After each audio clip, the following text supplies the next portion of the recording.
வணக்கம். கடகம் ராசி அன்பர்களே, இனிய வணக்கம். உங்களுடைய வாழ்க்கையை நெருக்கமாக பார்த்தால் ஒரே ஒரு விஷயம் மட்டும் உங்களுக்கு தெளிவாகவே தெரியும். நீங்கள் சிரிப்பதற்குள் கூட ஒரு வழியானது உங்களுக்குள்ளே இருக்கும். ஏன் நம்மளுடைய வாழ்க்கையில மட்டும் இத்தனை மன கஷ்டங்கள் ஏற்படுகிறது என்று பலமுறை நீங்கள் உங்களுக்குள்ள கேட்டிருப்பீங்க. அந்த அளவுக்கு சில மனக்காயங்கள் உங்களுடைய மனதிற்குள் ஆறாமல் உங்களை இன்னும் சுற்றி சுற்றி வந்து கொண்டே இருக்கும். உங்களுடைய மனசுக்கு மட்டும் தண்டனைகள் கிடைத்து கொண்டு இருக்கிறது என்று உங்களுக்கு தெரியுமா? உங்களுடைய நல்ல மனது உங்களுடைய மனது. அதனால தான் உங்களுக்கு தொடர்ந்து தண்டனைகள் ஏற்பட்டு கொண்டே இருக்கிறது. எது செய்தாலும் அது போய் பிரச்சனையில முடியுது. அந்த ஒரு பிரச்சனை கூட நீங்க எதுக்கு ஏற்படுது, எதனால ஏற்படுகிறது என்று தெரியாமல் நீங்கள் முழித்து கொண்டிருப்பீங்க. இதுதான் உங்களுடைய வாழ்க்கையோட ஒரு பாடமாக இருக்கும். நீங்க செய்யக்கூடிய நல்ல விஷயங்கள் கூட உங்களுக்கு கெடுதலை மட்டுமே ஏற்படுத்தும். அது வெளியில் இருந்து மட்டும் கிடையாது, உங்களுடைய குடும்பத்திலிருந்தும் அது கெடுதல்களை தொடர்ந்து உருவாக்கி கொண்டே இருக்கிறது. இதற்கு காரணம் என்ன தெரியுமா? நீங்கள் யாரையும் காயப்படுத்த மாட்டீங்க. ஆனா எல்லாரையும் நம்பி விடுவீர்கள். அந்த ஒரு நம்பிக்கை தான் உங்களை பல முறை காயப்படுத்தி இருக்கும். நீங்க நம்பிக்கை என்பது அதிகமாகவே வைப்பீங்க. மற்றவங்கள கண்மூடித்தனமா நம்புவீங்க. உங்களுடைய குடும்பத்தில் இருக்கக்கூடிய நபர்கள் போல அனைவரையும் நினைத்து அனைவரிடமும் சகஜமாக பழகுவீர்கள். அதுதான் உங்களுடைய வாழ்க்கையில நிறைய காயங்களை உங்களுக்கு ஏற்படுத்தியிருக்கும். அந்த காயங்கள் உங்களுடைய வாழ்க்கையில சும்மா இருக்காது. உங்களை மாறி மாறி துன்பங்களை உங்களுடைய வாழ்க்கையில கொடுத்து கொண்டே இருக்கும். அதிலிருந்து வெளிவர முடியாமல் நீங்கள் இன்னமும் திக்கி திணறிக் கொண்டிருப்பீர்கள். ஜோதிட ரீதியா பார்க்கும்போது சந்திரன் உங்களுடைய ராசியின் அதிபதியாக இருப்பார். அதனால் நீங்கள் அதிகமாக உணர்ச்சி வசப்படக்கூடிய ஒரு ராசிக்காரங்க. அதே ஒரு உணர்ச்சி தான் உங்களுடைய பலமும் உங்களுடைய பலவீனமும். உங்களுடைய பலத்தை, அந்த ஒரு உணர்ச்சியை யார் மீது காட்ட வேண்டும், யார் மீது காட்டக்கூடாது என்பதை நீங்கள் உணர்ந்து கொள்ள வேண்டும். நீங்கள் உணர்ச்சியை அதிகமாக காட்டுவது சிலர் அதனை தவறாக கூட புரிந்து கொள்ளலாம். தவறாக நடக்கவும் முயற்சி செய்யலாம். எனவே யாரிடம் காட்டணும், யாரிடம் காட்டக்கூடாது என்பதை நீங்கள் புரிந்து தெரிந்து நடந்து கொள்ள வேண்டும். நீங்கள் இதுவரை அனுபவித்த தடைகள் எப்படி தெரியுமா இருந்தது? நீங்க செய்த நன்மைக்கு எதிராக கிடைத்த அவமானங்களாக இருந்தது. இது தண்டனைகள் எல்லாம் அப்படித்தானங்க உங்களுக்கு உருவானது. நீங்க நல்லது செஞ்சிருப்பீங்க. ஆனா அந்த நல்லதுக்கு பலனானது கிடைத்திருக்காது. உங்களுக்கு தண்டனைகள் மட்டும் உருவாகி கொண்டே இருக்கும். முக்கியமா அந்த தண்டனைகள் சாதாரண தண்டனைகளாக இருக்காது. நீங்க செய்த நன்மைகளுக்கு குறைகளை கூறக்கூடிய ஒரு தண்டனைகளாக இருந்திருக்கும். இதனால் என்ன செய்வது என்று தெரியாமல் உங்களுடைய வாழ்க்கையில அவ்வளவு பிரச்சனைகள் உருவாகி இருக்கும். தண்டனைகள்னு உங்களுடைய வாழ்க்கையில கூறணும்னா இதைத்தான் கூற முடியும். ஏன் அப்படின்னா, நீங்க செய்த நன்மைகள் எல்லாம் உங்களுக்கு எதிராக கிடைத்தது அவமானங்கள் தான் கிடைத்திருக்கும். நீங்க நம்பியவர்களிடமிருந்து வந்த துரோகங்கள், இதுவும் உங்களுடைய வாழ்க்கையில தண்டனைகளாக உணரப்படும். நீங்க மற்றவங்களுக்கு கொடுப்பது நம்பிக்கையாக இருக்கும், உதவியாக இருக்கும். ஆனா அவங்க உங்களுக்கு கொடுப்பது துரோகத்தை மட்டும்தான் கொடுத்துருப்பாங்க. உங்களுடைய அமைதியை கூட பல பேர் தவறா புரிஞ்சிருப்பாங்க. இதெல்லாம் உங்களுடைய வாழ்க்கையில உங்களுக்கு தண்டனையா தெரிஞ்சிருக்கும். ஏன் அப்படின்னா, நீங்க மற்றவங்களுக்கு துரோகம் பண்ணணும்னு நினைக்க மாட்டீங்க. அதனால உங்களுக்கு கிடைக்கக்கூடிய தண்டனைகள் இதுவாக மட்டுமே இருக்கும். இப்படிப்பட்ட உங்களுடைய வாழ்க்கையில யாரும் புரியாத உங்களுடைய துன்பங்கள் எப்படி தெரியுமா இருந்திருக்கும்? நீங்க அழுத நாட்கள் இதுவரை யாருக்கும் தெரியாது. ஆமாவா இல்லையா அப்படிங்கிறத கமாண்ட் வாயிலாக நீங்கள் நிச்சயமாக கூறணும். ஆனா நீங்க அழுதுருக்கீங்க. அது உங்களுடைய குடும்பத்தில் இருக்கக்கூடிய நபர்களோ, உங்களுடைய திருமணமானவர்கள், உங்களுடைய மனைவிக்கோ, உங்களுடைய கணவனுக்கோ, அல்லது உங்களுடைய நண்பர்களுக்கோ யாருக்குமே தெரியாது. ஆனா உங்களுடைய கண்களிலிருந்து கண்ணீர் நிச்சயமாக ஏற்பட்டிருக்கும். நீங்கள் சுமந்த சுமைகள் யாருக்கும் புரியாது. அந்த சுமைகளால மட்டும்தான் உங்களுடைய வாழ்க்கையில கண்ணீரானது உங்களுக்கு ஏற்படும். அவ்வளவு கஷ்டங்கள் உங்களுடைய மனதிற்குள் இருக்கும். வெளியே சொல்ல முடியாம நீங்கள் தவித்து கொண்டிருப்பீங்க. வெளியில நீங்க நல்லா இருக்கேன் அப்படின்னு சொன்னாலும் உங்களுடைய உள்ளுக்குள்ள நீங்க உடைந்து கிடப்பீங்க. அது யாருக்கும் தெரியாது. உங்களை ஒட்ட வைத்தால் மட்டுமே உங்களுடைய வாழ்க்கையில் இனிமே நன்மைகளானது நடக்கும். பல இரவுகள் உங்களுக்கு கண்ணீரால் மட்டுமே கழிந்திருக்கும். ஆமாவா இல்லையா? நிச்சயமாக நீங்க சொல்லியே ஆகணுங்க. இதுதான் உங்களுடைய வாழ்க்கையாக இதுவரைக்கும் இருந்து கொண்டு இருக்கிறது. நீங்கள் எதற்காக, யாருக்காக எல்லாத்தையும் தாங்கி கொண்டு வாழ்றீங்க? நீங்க சொல்லுங்க பார்க்கலாம். இது வரைக்கும் எவ்வளவோ கஷ்டங்கள், எவ்வளவோ தியாகங்கள் பண்ணியிருப்பீங்க. யாருக்கெல்லாம் என்னென்னவோ நீங்க பண்ணியிருந்திருப்பீங்க. அதெல்லாம் நீங்க யாருக்காக பண்றீங்க, யாருக்காக வாழ்றீங்க அப்படிங்கிறத நீங்கள் நிச்சயமாக கமெண்ட்ல கூறியே ஆகணும். உங்களுடைய குடும்பத்திற்காக, உங்களுடைய நம்பிய சிலருக்காக, முக்கியமா சொல்லணும்னா, நான் விட்டுவிட்டால் என்ன ஆகும் என்ற ஒரு பயத்திற்காக, என்னுடைய குடும்பம் எனக்கு முக்கியம். நான் மட்டும் இப்போ இல்லை அப்படின்னா என்னுடைய குடும்பம் எவ்வளவு வருத்தப்படும் அப்படின்னு என் குடும்பம் என்ன பண்ணிக்கிட்டு இருப்பாங்க, நான் இருக்கிறப்போ சரியா போச்சு அப்படிங்கிற ஒரு மனப்பான்மை உங்களுக்குள்ள இருக்கும். இதுதான் உங்களுடைய வாழ்க்கையாக இருக்கும். இன்னொரு பக்கம் உங்களுக்கு பயமும் இருக்கும். நம்ம வெளியில் சென்று நமக்கு ஏதாவது ஒன்று ஆச்சுன்னா நம்முடைய குடும்பத்தை யார் பார்த்துக்கிடுவாங்க அப்படின்னு அதிக அளவான பொறுப்புகள் உங்களுக்கு ஏற்பட்டு எந்த விதமான செயல்களிலும் ஈடுபடாமல் நண்பர்களுடன் பிடித்ததை கூட செய்யாமல் வெளியில் சுற்றாமல் உங்களுடைய குடும்பத்திற்காக நீங்கள் இரவும் பகலும் ஓடி பாடாடி பாடுபட்டுக்கிட்டு இருப்பீங்க. அந்த அளவுக்கு ஒரு கடினமான ஒரு வாழ்க்கையை நீங்க வாழ்ந்து கொண்டிருக்கீங்க. உங்களுடைய குடும்பத்துல ஏற்படக்கூடிய பிரச்சனைகளுக்கான காரணங்கள் என்ன தெரியுமா? இது வரைக்கும் பிரச்சனைகள் ஏற்பட்டு கொண்டே இருக்கும். ஆனால் அதற்கெல்லாம் காரணங்கள் தெரியாமல் உண்டாகும். அதற்கான காரணங்கள் என்னன்னு தெரியுமா? புரிதல் இல்லாமல் இருப்பது. ஒருவர் மீது பேசுகின்ற பேச்சாக இருக்கட்டும், அவங்க நடந்து கொள்ளக்கூடிய செயல்களாக இருக்கட்டும், அதை புரியாமல் நடந்து கொள்வது. இதனாலதான் இன்னொரு பக்கம் சண்டை ஏற்படுவது. அடுத்து பேசாத ஒரு மனநிலை.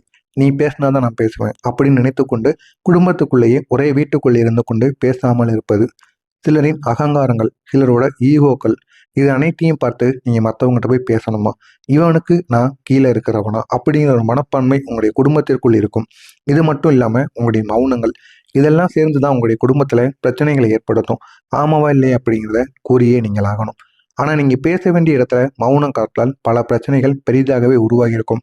ஏன் அப்படின்னா பேச வேண்டிய இடத்துல ஆமா இல்லை அப்படின்னு ஒரு உண்மையை நீங்க கூறிடணும். கூறாம நீங்க மௌனம் காக்கிறது அப்படிங்கிறது யாராக இருந்தாலும் அந்த இடத்துல கோவப்படத்தான் செய்வாங்க.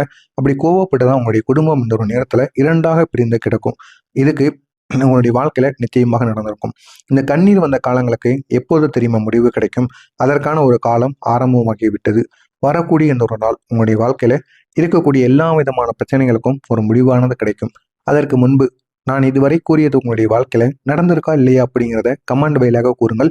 இனிமேல் நடக்கப் போவது என்ன, உங்களுடைய வாழ்க்கை எப்படி மாறும் என்பதை நான் கூறுகிறேன். மறக்காம நம்முடைய சேனலுக்கு மட்டும் நீங்கள் புதிய பார்வையாளராக இருப்பேன். மறக்காம நம்முடைய சேனலை சப்ஸ்கிரைப் செய்து வைத்துக் கொள்ளுங்கள். வரக்கூடிய இன்னொரு நாள் நீங்க எதிர்பார்க்காத நல்ல மாற்றங்கள் நிச்சயமாக உங்களுக்கு கிடைக்கும். கிடைத்து இது உங்களுடைய வாழ்க்கையை இன்னும் அழகானதாக மாற்றும். மனதில் இருந்த பாரத்தை குறைத்து வைக்கும். உங்களுடைய மனதிற்குள்ள எவ்வளவோ பாரங்கள், எவ்வளவோ கஷ்டங்கள் எல்லாம் ஓடிக்கொண்டே இருக்கும். அதையெல்லாம் குறைத்து வைக்கக்கூடிய ஒரு நேரம் வந்துருச்சு. உங்களுடைய வாழ்க்கையை மெதுவாக உயர்த்த ஆரம்பிக்கும். உயர்த்தி ஒரு முன்னேற்றத்தை உங்களுக்கு கொண்டு செல்லும். அந்த ஒரு முன்னேற்றம் உங்களுக்கு நிலையானதாக இருக்கும். அப்படிப்பட்ட ஒரு நல்ல ஒரு நேரம் உங்களுக்கு நிச்சயமாக தொடங்க போகிறது. இந்த ஒரு நேரத்தை நீங்க பயன்படுத்திக்கணும். எப்படியெல்லாம் பயன்படுத்தினா வாழ்க்கையில முன்னேற முடியுமோ அந்த சில செயல்களில் நீங்க உங்களுடைய வாழ்க்கையில இந்த ஒரு நாள்ல நீங்க பயன்படுத்திக்கோங்க. உங்களுடைய வாழ்க்கை இன்னும் அழகானதாக மாறும்.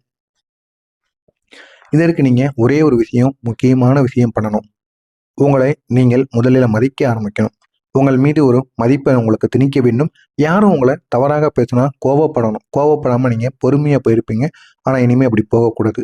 உங்களை யாராவது தாழ்த்தி பேசினாலோ, உன்னால இது செய்ய முடியாது அப்படின்னு பேசினாங்கன்னா அவங்களுக்கு பதிலடி கொடுக்குற மாதிரி சில செயல்களை நீங்க செய்து காட்டணும். அப்படி செஞ்சா மட்டும்தான் உங்களுடைய வாழ்க்கையில முன்னேற முடியும். எனவே நீங்க யாருக்கும் குறைஞ்சவங்க கிடையாது அப்படிங்கிறத உணரணும். உணர்ந்து நீங்கள் அதன்படி நடந்து கொள்ளுங்கள். உங்களுடைய வாழ்க்கை இன்னும் அழகானதாக இருக்கும். என்னுடைய வாழ்க்கையும் முக்கியம் என்று நீங்களும் உணர வேண்டும். மற்றவங்களுக்காக நீங்க இத்தனை நாட்கள், இத்தனை ஆண்டுகள் வாழ்ந்துட்டு வந்துட்டீங்க. இதுக்கப்புறம் என்னுடைய வாழ்க்கையும் முக்கியம், எனக்கும் சில சேவிங்ஸ் தேவைப்படும் அப்படின்னு உணர்ந்து நீங்க சேர்த்து வைத்தால் மட்டுமே கொஞ்சம் நீங்க சுயநலவாதியாக தான் யோசிக்கணும். யோசித்தாதான் பிற்காலம் உங்களுக்கு அதிக அளவில் பலனை கொடுக்கும். இல்லை அப்படின்னா நீங்கள் இறுதி வரைக்கும், சாகும் வரைக்கும் கஷ்டப்பட்டு கொண்டே தான் இருக்க வேண்டும். அதனையும் நீங்கள் ஒரு பக்கம் யோசிக்க வேண்டும். எனவே நான் கூறுவது சரியா தவறா? உங்களோட குடும்பத்துல மகிழ்ச்சி உங்களுக்கு திரும்ப கிடைக்கும். அது எப்படி தெரியுமா கிடைக்கும்? நீங்க யாராவது ஒருவர் மனது விட்டு நீங்க பேச ஆரம்பித்தாலோ உங்களுக்குள்ள புரிதலானது ஏற்படும். இதனால நீங்கள் ஒருவருக்கொருவர் உங்களுடைய சூழ்நிலைக்கேற்ப நீங்க மாறிக்கொள்வீர்கள். உங்கள் இருவருக்கும் இடையில இணக்கங்களானது உருவாக்கி கொள்ளும். உங்களுக்கு யாரெல்லாம் எதிராக இருந்தார்களோ அவர்களுக்கும் உங்களுக்கும் இடையில இந்த ஒரு நாளுக்கு பிறகு இணக்கங்கள் அதிகமாக ஆரம்பிக்கும். அந்த அளவுக்கு நன்மைகள் உங்களை சுற்றி வரும். உங்களுடைய வாழ்க்கையில புதிய திருப்பங்கள் உண்டாகும். நல்ல செய்தி மூலமாகவோ, நல்ல சந்திப்புகளுக்கு மூலமாகவோ, இல்லைன்னா புதிய வாய்ப்புகள் கிடைப்பதாலோ, இது அனைத்தாலும் உங்களுடைய வாழ்க்கையில ஒரு மாற்றங்கள் ஏற்படும். இந்த ஒரு மாற்றங்கள் உங்களுடைய வாழ்க்கையை நல்ல ஒரு நிலைமைக்கு கொண்டு செல்லும். இந்த ஒரு நேரத்துல உங்களுக்கு கிடைக்கக்கூடிய மதிப்பு எப்படி தெரியுமா இருக்கும்? இதுவரை உங்களை மதிக்காதவர்கள் கூட உங்களுடைய மாற்றத்தை பார்த்து உங்களை மதிக்க ஆரம்பிப்பாங்க. ஏன்னா பணமோ செல்வமோ உங்களை தேடி வந்திருக்கும். இந்த பணம் இருந்தாலே போதுங்க, யார் வேண்டுமானாலும் மதிப்பாங்க. அதுதான் உங்களுடைய வாழ்க்கையில நடக்க போயிருது. எனவே நீங்க முடிந்த அளவுக்கு பணத்தை சம்பாதித்து விட்டீங்க அப்படின்னா நீங்களும் நல்லா இருப்பீங்க, உங்களுடைய குடும்பமும் நிச்சயமாக நல்லா இருக்கும் என்பதை நீங்க ஒரு முறைக்கு பல முறை புரிந்து கொள்வது உங்களுக்கு மிகவும் நல்லது. நீங்க இது வரைக்கும் கண்ணீர் நிறைய விட்டுருப்பீங்க. அந்த கண்ணீருக்கு இதுக்கு மேலே சிரிப்பும் நீங்கள் நிறையா சிரிக்க ஆரம்பிப்பீங்க. இதுவரை நீங்கள் எவ்வளவுக்கு கண்ணீரானது சிந்தினீங்களோ இதற்கப்புறம் சிரிப்பை நீங்கள் சிரிக்க ஆரம்பிப்பீங்க. அந்த அளவுக்கு நல்ல ஒரு காலமானது மாறப்போகிறது. இது வெறும் வார்த்தைகளாக மட்டும் போகக்கூடாது. இது உங்களுடைய வாழ்க்கையில நடக்க போகக்கூடிய ஒரு உண்மையாக மாறும். நிச்சயமா நான் அடிச்சு சொல்றேன். இது உங்களுடைய வாழ்க்கையில நடந்தே தீரும். வரக்கூடிய இந்த ஒரு நாள் அடுத்து உங்களுடைய வாழ்க்கையில அவ்வளவு நன்மைகள் நிச்சயமாக ஏற்படும். ஆனா இது வரைக்கும் உங்களுக்கு துன்பங்கள் கொடுத்தது யார் தெரியுமா? நீங்க உயர்ந்ததுக்கு பிறகு அவங்க உங்களுடைய மாற்றத்தை பார்த்து அதிர்ச்சி அடைவாங்க. அப்பொழுது தெரியும் உங்களுக்கு இதுவரை துன்பங்கள் கொடுத்தது யாரு, உங்களுக்கு எதிரியாக நினைத்தவர்கள் யாரு என்று. உங்களுக்கு கூறக்கூடிய ஒரே ஒரு அட்வைஸ் மட்டும் என்ன தெரியுமா? உங்களுடைய மனதை நீங்க காப்பாற்றணும். எல்லாருமே முக்கியம்னு நினைத்துக்கொண்டு உங்களுடைய மனதை நீங்க காயப்படுத்தக்கூடாது. இதுதான் உங்களுடைய வாழ்க்கையின் அடிப்படை. யாரையும் நீங்க அதிகமா நம்பவும் கூடாது. யாரிடமும் அதிகமாக பழக்கமும் வைத்துக் கொள்ளக்கூடாது. உங்களுடைய வாழ்க்கையை நீங்க பார்த்து ஓடிக்கொண்டே இருங்க. இது முன்னேறுவதற்கான ஒரு காலம். முன்னேற மட்டும் செய்யுங்கள். உங்களுடைய வாழ்க்கையில வேண்டியதெல்லாம் பிற்காலத்தில் கிடைக்கும். ஆனால் நல்லவர்களை விட்டுவிடவே கூடாது. உங்களை நீங்களும் நேசிக்க வேண்டும். இதுதான் உங்களுடைய மிகப்பெரிய ஒரு சக்தியாகவே இருக்கும். மறக்காம நம்முடைய சேனலுக்கு நீங்கள் புதிய பார்வையாளராக இருப்பின் மறக்காம நம்முடைய சேனலை சப்ஸ்கிரைப் செய்து வைத்துக் கொள்ளுங்கள். மறக்காம நம்முடைய சேனலுக்கு மட்டும் நீங்கள் புதிய பார்வையாளராக இருப்பின் மறக்காம நம்முடைய சேனலை சப்ஸ்கிரைப் செய்து வைத்துக் கொள்ளுங்கள். நன்றி, வணக்கம். நல்ல சந்திப்புகளுக்கு மூலமாகவோ இல்லைன்னா புதிய வாய்ப்புகள் கிடைப்பதாலோ இது அனைத்தாலும் உங்களுடைய வாழ்க்கையில ஒரு மாற்றங்கள் ஏற்படும். இந்த ஒரு மாற்றங்கள் உங்களுடைய வாழ்க்கையை நல்ல ஒரு நிலைமைக்கு கொண்டு செல்லும். இந்த ஒரு நேரத்தில் உங்களுக்கு கிடைக்கக்கூடிய மதிப்பு எப்படி தெரியுமா இருக்கும்? இதுவரை உங்களை மதிக்காதவர்கள் கூட உங்களுடைய மாற்றத்தை பார்த்து உங்களை மதிக்க ஆரம்பிப்பாங்க. ஏன்னா பணமோ செல்வமோ உங்களை தேடி வந்திருக்கும். இந்த பணம் இருந்தாலே போதுங்க, யார் வேண்டுமானாலும் மதிப்பாங்க. அதுதான் உங்களுடைய வாழ்க்கையில் நடக்க போகிறது. எனவே நீங்க முடிந்த அளவுக்கு பணத்தை சம்பாதிங்க.